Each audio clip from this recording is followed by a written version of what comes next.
Flying RC planes in FPV is the most enjoyable part of this hobby, but getting started is a special kind of pain. Truth is, you could spend your life savings on a system that looks like you're flying through a microwave, or if you're lucky, you can get this experience for as little as 10 Happy Meals. So today we're testing a $50, $100, and $400 FPV system to see what each price point has to offer all in one video. If you find yourself reusing paper towels and dumpster diving for groceries, this $50 setup might be your best option. It consists of this 3-in-1 camera and this receiver that plugs into your phone. It's just enough to see what you're doing, but sometimes the pole can sneak through that 10x10 pixel transmission. We have used this setup for a few years now, and for the price it's actually really good. It's just enough to learn how to fly FPV as a beginner, but nowhere near good enough to get that realistic experience that we're all aiming for. It works well for planes of any size, such as this Volintex RC 500mm P51 or this A10 Warthog. And it's practically indestructible, with one of these cameras having survived multiple crippling crashes. If you want more information on this system, there's a full tutorial right here. Now, heading into the triple digits, we have the Runcam Wifilink 2.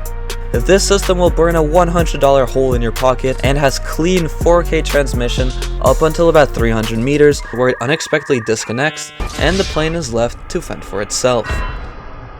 Regardless, this is a perfect system if you want to learn to fly for cheap and get a quality experience. As long as you stay within range, you can get some smooth, high quality flying on planes like these, or even a 70mm jet. This was the setup that taught us the most about FPV flying, and is probably the best value for what you get.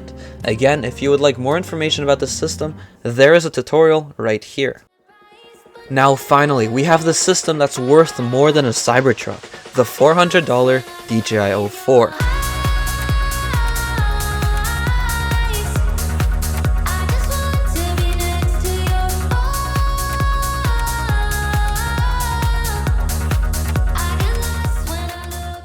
This system paired with the DJI goggles and 3 make a perfect combo for FPV flying. These are a game changer for FPV flying, as range is no longer in the equation and transmission quality is simply unbelievable. This was the go-to FPV system for a while, with us throwing it on any plane we could, like our DIY airliner, the 70mm jet, and probably the most fun on our DIY Piper Cherokees. So smooth.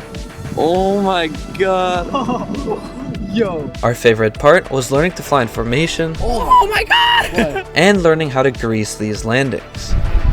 Yeah, there we go. God. There we go. Yo, that was actually a perfect touchdown. Like I think that was your best landing yet. So whether you are new to the hobby or an experienced flyer that wants to fly FPV, I hope this video helped you find a good system, and I will see you in the next one.